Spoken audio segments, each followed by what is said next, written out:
Assalamualaikum warahmatullahi wabarakatuh. Perkenalkan, nama saya Firjat Pasha Nugraha dari kelas IF 6A. Di sini saya akan mempresentasikan hasil dari artikel saya buat, yaitu yang berjudul Prediksi Resiko Cuti Akademik Mahasiswa Berdasarkan Performa Awal dengan Decision Tree. Nah, untuk abstraknya tersendiri seperti ini ya. Langsung saja supaya lebih cepat. Pendahuluan. Metode penelitian. Nah, ini di sini ada diagram alur penelitian ya, seperti ini. Struktur decision tree, prediksi resiko cuti akademik. Jadi gambar pertama ini itu struktur decision tree, prediksi resiko cuti akademik. Diagram alur penelitiannya itu tahapannya pengumpulan data, praproses, pelabelan risiko, pelatihan model, evaluasi, selanjutnya ke visualisasi ya. Nah, di sini untuk pengumpulan datanya sendiri itu yang pertama-tama ya, saya itu menggunakan Google Colab ya sebagai referensi sekunder. Ini ya, dan selanjutnya itu ini juga ada link dari Kaggle ya. Dan juga langsung mengarahkan ke student for CSP-nya ya, langsung ke CSP-nya mengarahkan. Jadi dataset ini itu terdiri dari 649 baris data dan 33 atribut yang mencakup nilai akademik, demografi, sosial, serta perilaku siswa selama masa studi. Struktur datasetnya ini memiliki 3 jenis informasi utama. Yang pertama yaitu ada data akademik, yang kedua ada data demografis, dan yang ketiga ada data sosial dan perilaku. Nah, jadi masing-masing tiga tadi itu ada juga keterangannya ya, seperti ini. Di sini juga ada penentuan label risiko cuti akademik ya, seperti ini. Langsung saja. Untuk kesimpulannya itu yang tadi ya. Yang pertama, dataset kaya akan fitur yang relevan untuk prediksi performa akademik. Yang kedua ada atribut G1, G2, dan G3, dan absence menjadi fokus utama dalam penentuan risiko cuti. Yang ketiga ada label risiko cuti ditambahkan untuk mendukung klasifikasi biner. Dan yang keempat, data telah siap untuk tahap praproses dan pembangunan model klasifikasi ya, seperti itu. Selanjutnya itu ada praproses data ya.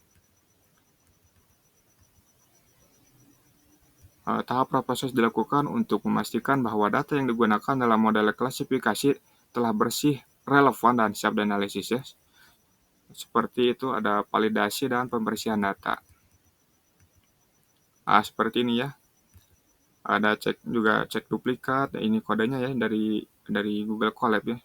Ada cek missing value juga, dan hasilnya itu dataset student for CSP tadi itu tidak mengandung nilai kosong maupun duplikat, sehingga tidak diperlukan teknik imputasi atau penghapusan data. Selanjutnya ada statistik deskriptif fitur akademik untuk memahami distribusi awal nilai akademik dan absensi.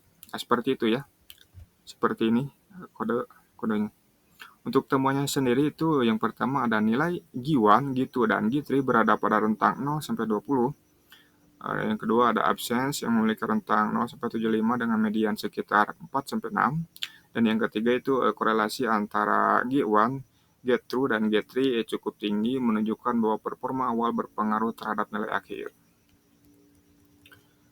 Selanjutnya itu penambahan label target, resiko cuti akademik. Label risiko cuti ditentukan berdasar 2 indikator ya. Yang pertama nilai akhir G3 seperti ini ya, absensi juga seperti itu. Di bawah ini ada kodenya juga. Jadi label pertama itu menunjukkan mahasiswa berisiko cuti akademik, sedangkan 0 tidak ya. Selanjutnya itu ada juga seleksi fitur untuk klasifikasi ya. Berdasarkan eksplorasi awal, 5 fitur utama dipilih. Ini ada G1, G2, G-absence, halt, dan free time ya. Fitur-fitur ini mewakili performa akademik ya, G1, G2 ya, seperti tadi ya. Kehadiran kondisi kesehatan dan aktivitas sosial, free time. Selanjutnya itu ada korelasi antar fitur ya. Nah, di sini juga saya menampilkan visualisasinya ya. Seperti itu korelasinya. Jadi kesimpulannya untuk tadi itu yang praproses data itu yang pertama dataset telah divalidasi dan bersih dari duplikat serta missing value. Yang kedua ada label target, risiko cuti ditentukan secara teknis dan logis. Yang ketiga ada distribusi kelas mendukung klasifikasi biner yang seimbang. Dan yang keempat itu fitur-fitur utama telah dipilih dan siap digunakan dalam pembangunan model klasifikasi ya. Selanjutnya itu ada perancangan model. Untuk alasan pemilihan di sini ada pemilihan decision tree ya. Dan ada kelebihan lainnya juga seperti itu. Dan selanjutnya ada desain eksperimen. Yang tadi ya, yang model dilatih yang menggunakan 5 fitur. Dan terus data dibagi menjadi 2 bagian. Model kemudian dibangun menggunakan parameter dasar yang seperti yang juga diterapkan dalam ini ya, kodenya. Kesimpulannya itu yang perancangan model, yang pertama algoritma decision tree dipilih karena kejelasan struktural dan kemampuannya dalam menyajikan aturan klasifikasi yang eksplisit. Yang kedua, yang ketiga seperti ini ya, langsung saja yang selanjutnya. Evaluasi model dan interpretasi hasil. Model klasifikasi yang telah dibangun menggunakan algoritma decision tree diuji dengan data uji sebesar 20% dari total dataset. Evaluasi dilakukan menggunakan metrik akurasi, precision, recall, dan F1 score guna menilai performa model dalam mengklasifikasikan risiko cuti akademik. Seperti ini hasil evaluasinya. Akurasi sebesar 95,38% ya, yang mengindikasikan tingkat ketepatan prediksi yang tinggi. Nah, ini ya, seperti ini. Ada interpretasinya juga. Kita langsung saja. Untuk kesimpulannya evaluasi ini, model decision tree menunjukkan performa tinggi dalam mengidentifikasi mahasiswa yang tidak berisiko dan kinerja yang cukup baik untuk deteksi awal mahasiswa yang berpotensi cuti. Langsung saja selanjutnya ke hasil dan pembahasannya. Jadi di sini juga ada visualisasinya juga ya, hasil evaluasi model. Untuk akurasi model itu 95,38%, precision kelas tidak cuti 0,95, dan seterusnya ya, seperti ini. Ada interpretasinya juga. Selanjutnya ada visualisasi conversion metric ya. Seperti ini ya visualisasinya. Hasilnya sendiri itu mahasiswa tidak cuti yang terprediksi benar itu 106, mahasiswa cuti yang terprediksi benar itu ada 18, dan kesalahan klasifikasi minor terjadi pada 6 data, yaitu yang 1 false ini positif dan 5 false negatif. Selanjutnya itu ada struktur pohon keputusan yang seperti ini.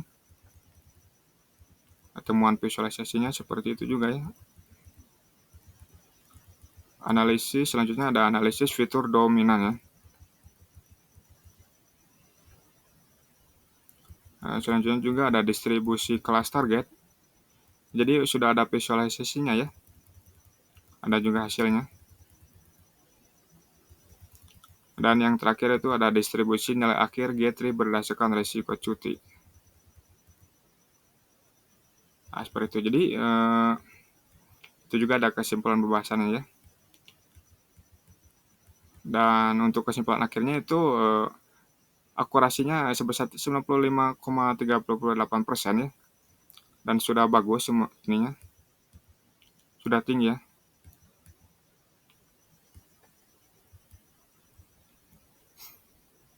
Mungkin sekian dari saya. Mohon maaf apabila tutur kata saya ada kesalahan atau agak belibet. Billahi taufiq wal hidayah. Wassalamualaikum warahmatullahi wabarakatuh.